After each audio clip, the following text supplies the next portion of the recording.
Now we have to go through really our main highlights, which you absolutely cannot miss in Berlin. So, of course, number one has to be the Brandenburg Gate. You couldn't go to Berlin and not see the Brandenburg Gate. So Berlin once was a walled town like most European or big European cities. The wall around Berlin was demolished in the late 19th century. Another wall came later, but that's another story. And the Brandenburg Gate is the only part left of the original fortification around Berlin. So Napoleon once crossed through it, conquering Berlin.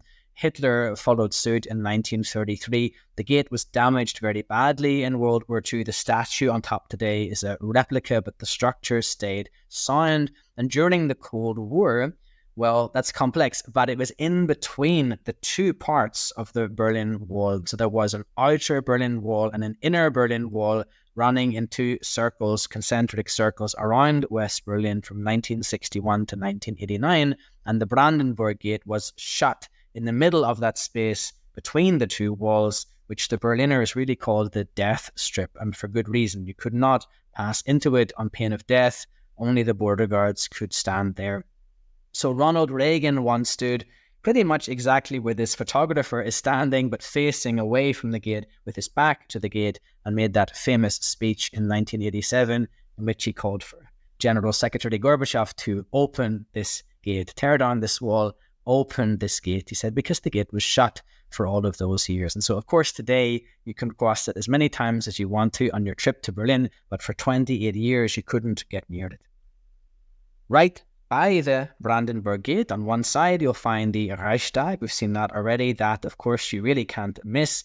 Today, the Chancellor's office, the Kanzleramt, you can see just up there in the top left of the picture with the big circular window, the Chancellor's office. The Berliners called it the washing machine. So all of this is new architecture, and the Reichstag is the 19th century original parliament.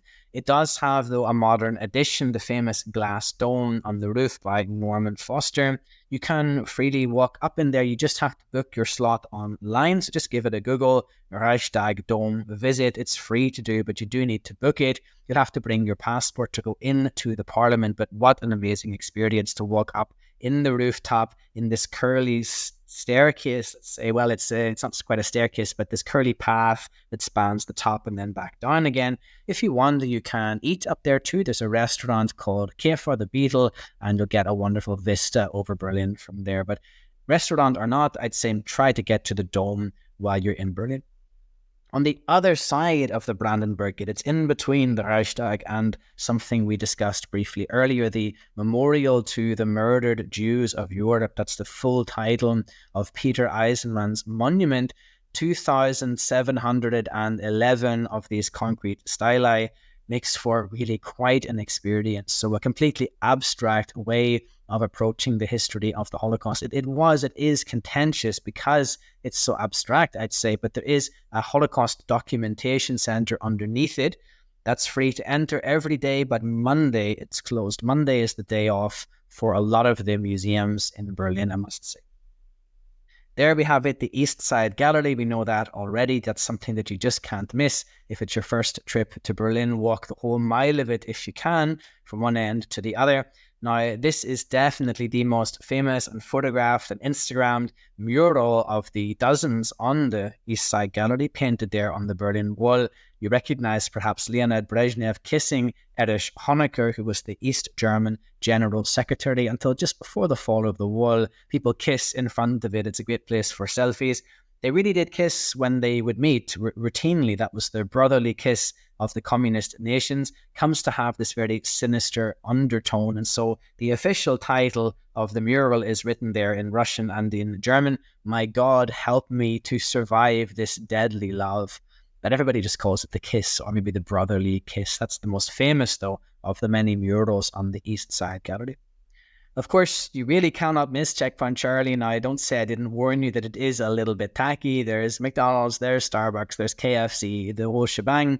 But of course, it's a landmark. one of the gates in the old Berlin Wall and one open only to foreigners. And so everybody's uncle that crossed the Berlin Wall likely did it at checkpoint Charlie. The original checkpoint was demolished after it wasn't quite demolished, it was removed, let's say, after the fall of the wall and relocated, I should say it that way, in a museum in deep, deep West Berlin called the Allied Museum. It's really out in the forest. You might get to it if you're very interested in Cold War history, but that's where the real checkpoint Charlie is to be found today. What you see on that spot is a replica of the original hut in 1961. That's how checkpoint Charlie looked. It had grown a lot during the Cold War, but the last version of it is in the Allied Museum, like I say today. But that you can see, of course, in the middle of town, just on Friedrichstrasse, very near the Dussmann bookshop we saw in the very first slide this evening. And we've seen the Museum Island already this morning, this afternoon, with the Berlin Cathedral. Now there are multiple museums on the island. The Pergamon Museum, it will be closed from October 2023 for 14 years only in Berlin. It may reopen bit by bit in the course of those 14 years. But there are other museums to see, not to worry. There's the new museum with the famous bust of Nefertiti. There is so much to see here. And you can buy a Museum Island pass to visit all the museums if you'd like. The Berlin Cathedral stands there too. And unseen in the picture, there's another palace in Berlin. Now, that's a replica. The original palace was pulled down by the communist regime right after World War II. But today, the facade of it has been replicated. There's a new building behind the facade, and that's known as the Humboldt Forum. Gendarmenmarkt we've seen already too, this beautiful Baroque square with the twin cathedrals, and in the middle the concert house. Also, if you want to see a show while you're in town, the Concert House Orchestra would perform there.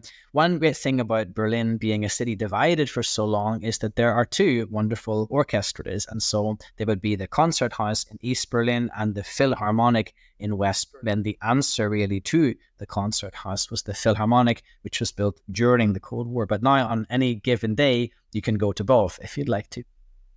Alexanderplatz can't be missed. There's the television tower, the tallest structure in all of Germany, if you recall.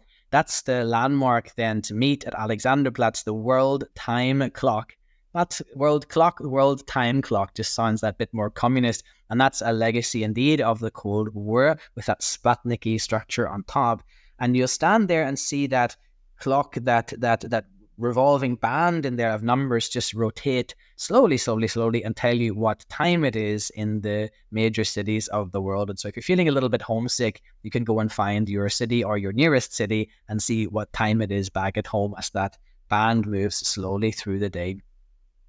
Particularly then if you're pursuing Jewish history in Berlin, the new Synagogue, it's called. It's a slightly misleading name. It's actually Berlin's oldest synagogue. It's the second synagogue built in Berlin. And so in those days, they simply said the old synagogue and then the new synagogue. The old one has been destroyed, but the new synagogue, well, it's only the facade that's intact, and it is a largely replicated facade. But what a stunning feature on the Berlin skyline. Right behind it is a street called Auguststrasse, where you'll find the old Jewish girls' school that's been converted into a cafe, art gallery complex, and wonderful strolling down Auguststrasse. Plentiful Jewish history to explore, and lots of art galleries and lovely shops in that area as well.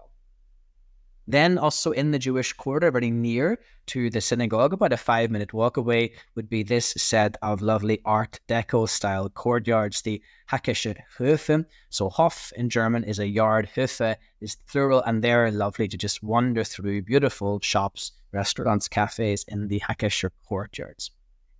Certainly, I couldn't keep it to only 10. The Berlin Wall Memorial is a must-see as well. Bernauer Strasse is where you'll find it. It's the only place in all Berlin where you still can see what I described earlier, two Berlin walls that used to run parallel to one another. You can see one in the foreground there with the pipe on top, and one just in the background there with the little blocks. Well, relatively little. It was actually shorter than the outer wall, but that one at the back is the inner wall, as they were known. And in between the two was that watchtower and, of course, the presence of the border guards. You can't climb in there, but you can stand behind the inner wall, look through gaps and see how it was. And you can stand up here where the photographer is in this tower and have a look over the whole memorial site. There is a great free documentation center. That's where this photograph has been taken from. The tower is part of it. Also closed on Monday, but open every other day for free. And Potsdamer Platz, well, Berlin can't really manage high rises. It is a very swampy, marshy place, as I said. But there is Potsdamer Platz, which you'll find, where you'll find then, well, the Sony Center is being reinvented as we speak. There's a huge IMAX cinema right there, suffered very badly during Corona, but is now being redeveloped.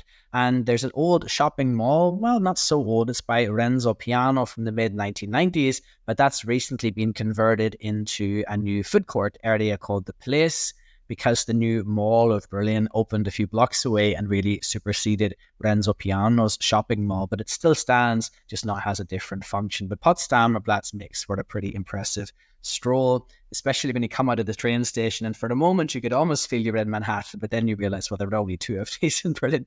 But well, it is a symbol of the regeneration of the city after the fall of the Berlin Wall.